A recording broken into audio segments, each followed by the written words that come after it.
Bonjour tout le monde, comme vous avez pu le constater, depuis la semaine dernière, on a le Bitcoin et toutes les cryptos qui subissent une forte baisse. Et pour les personnes qui se demandent à quoi c'est dû, eh bien dans cette vidéo, je vais vous apporter plusieurs éléments de réponse expliquant cette chute, mais aussi le crash qu'on est en train de subir. Mais avant de démarrer la vidéo, dans un premier temps, si t'es pas abonné à la chaîne, je t'invite à t'abonner. Également, si tu m'as pas encore follow sur X, je t'invite à le faire. Je te partage pas mal de news, d'analyses autour du monde des cryptos. Je t'avais prévenu notamment par rapport à le crash qu'on subit actuellement sur les crypto-monnaies. Donc la semaine dernière, je t'avais dit notamment que j'avais vendu pas mal de crypto-monnaies. Ether, par exemple, j'étais repassé bear sur cette crypto.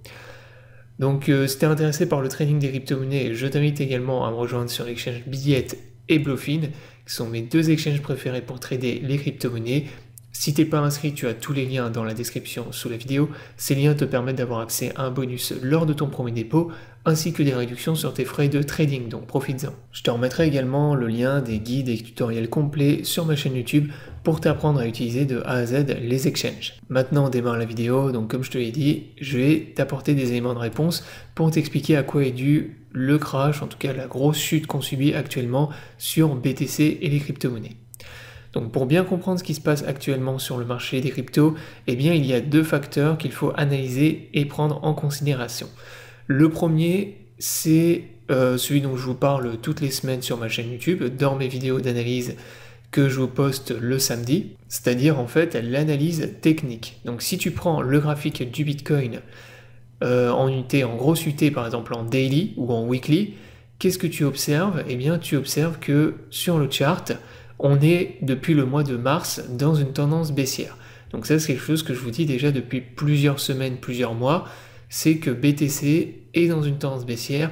On a des sommets de plus en plus bas, des creux également de plus en plus bas, et ça, selon la théorie de Don, eh bien, ça traduit quoi? Ça traduit qu'on est dans une tendance baissière, c'est-à-dire que les acheteurs n'arrivent pas à relancer une tendance bullish et s'affaiblissent au fil du temps.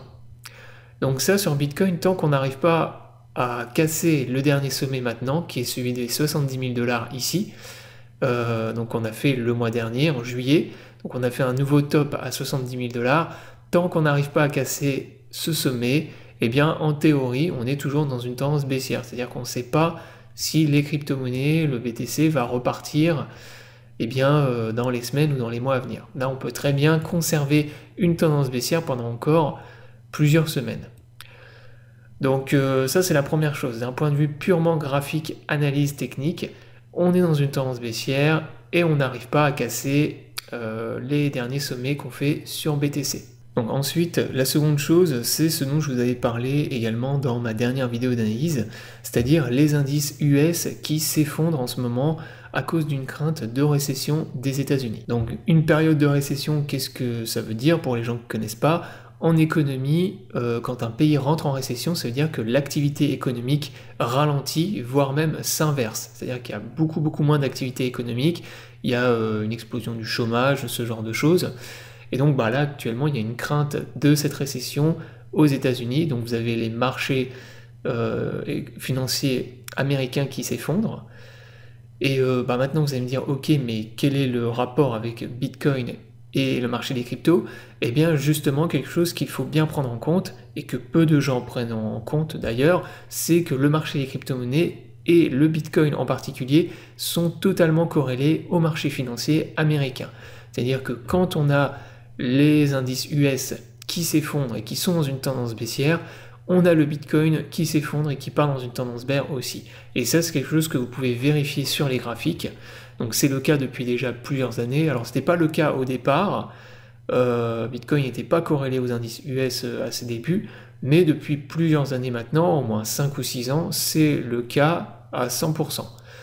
Donc ça vous pouvez le vérifier par exemple si vous prenez là le graphique du SP500, qu'est-ce que vous voyez? Vous voyez qu'actuellement on est dans une tendance baissière. Là on a fait un top, on était parti dans une bulle sur les indices US, on a fait un top ici, et là en gros depuis on va dire le fin juillet, mi-juillet, on est dans une tendance baissière, exactement comme BTC qui est parti dans une tendance baissière. Et même chose par exemple si vous revenez en arrière, durant l'été 2023, on avait eu une tendance baissière aussi sur les indices américains, Et si vous reprenez le chart du BTC, pendant l'été de 2023, c'était exactement la même chose. Là, vous voyez, on était dans une tendance baissière.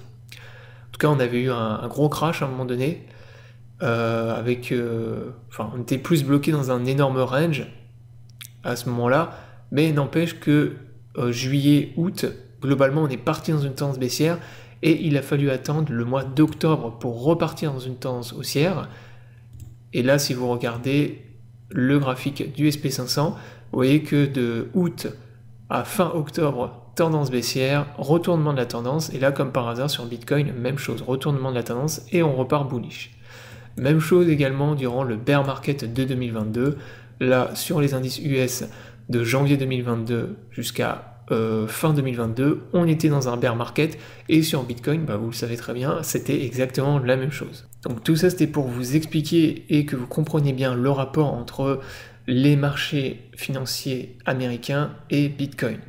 Donc voilà, en ce moment, il y a une crainte de récession, les gens sont plutôt bear, vendent, et donc le BTC, lui, il part dans une tendance baissière aussi, et il crash. Donc voilà, là, on a eu une énorme chute durant la nuit ce matin sur BTC. Donc je pense qu'on a fait un bottom local, je précise bien local, parce que je pense pas du tout, pour l'instant il n'y a aucun indicateur moi qui me dit qu'on a fait un bottom ultime et que ça va repartir boule, hein. Là vous amusez pas à faire de all-in ou ce genre de choses, mais probablement qu'on a fait un bottom local, c'est-à-dire que là à court terme on va remonter un petit peu, et ensuite probablement que ça va se retourner et venir plus bas. Quelque chose aussi qu'il faut prendre en compte sur le graphique du BTC, que j'ai oublié de vous dire tout à l'heure, c'est que si vous prenez le chart du BTC là, weekly, daily, on voit que en fait, Bitcoin, depuis en fait janvier 2023, on est dans une tendance haussière. Et en fait, de janvier 2023 à mars 2023, on est monté en ligne droite sur BTC, même à la fin on a fini en parabole, sans aucune vraie grosse correction. Donc ça, j'insiste bien, là vous regardez le graphique du BTC, c'est systématiquement des enchaînements de pump et de consolidation. Donc pump, formation d'un range qui dure plusieurs semaines, plusieurs mois, ensuite pump, même chose, un range, pump, etc. etc. Et là, depuis en fait plus d'un an maintenant, un an et demi, on est en train de subir le premier vrai retracement sur BTC. Donc là, qui nous a amené à 48 000 $. Donc 48 000 $ d'ailleurs, c'est un très gros support, hein. Ça correspond en fait au top qu'on avait fait ici en janvier 2024. Donc très grosse zone de support, voilà pourquoi je pense qu'on a probablement fait un bottom local. Donc ça c'était quelque chose aussi à prendre en compte, c'est que les gens étaient trop habitués à ce que ça monte tout le temps, et là depuis plus d'un an et demi maintenant on est en train de subir le premier vrai retracement sur BTC. Dernière chose pour terminer la vidéo, c'est par rapport à Bitcoin et la valeur refuge. Donc il y a énormément de gens qui pensent à tort et qui considèrent que Bitcoin et les crypto-monnaies sont une valeur refuge, ce qui est totalement faux. En cas vraiment de récession des États-Unis et vraiment de crash sur les marchés financiers américains, déjà ce qu'il faut savoir aussi, quelque chose d'important et que j'ai pas dit tout à l'heure, c'est que c'est la première fois que Bitcoin va subir une récession américaine depuis qu'il existe. Donc on ne sait pas du tout comment il va se comporter.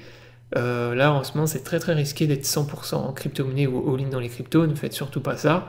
Là il faut vraiment, si vous avez des profits, prenez des profits et gardez de la liquidité si jamais on va beaucoup plus bas, parce que ce Bitcoin n'a jamais connu de phase de récession sur les marchés US depuis qu'il existe.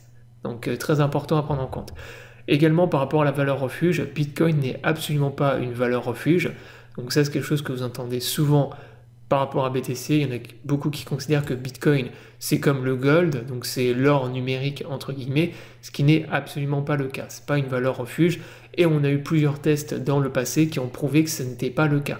Le dernier qu'on a eu et qui nous a prouvé que Bitcoin n'était pas une valeur refuge, c'était le crash Covid en mars 2020.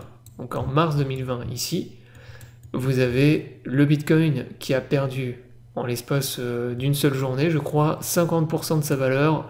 Donc en une semaine, le Bitcoin avait perdu plus de 50% de sa valeur, et ça c'était quand tous les marchés s'effondraient à cause du Covid, pour ceux qui ont connu cette période. Voilà, tous les marchés financiers s'étaient effondrés, et le Bitcoin avait fait exactement la même chose. Et pourquoi? Parce que c'est pas une valeur refuge.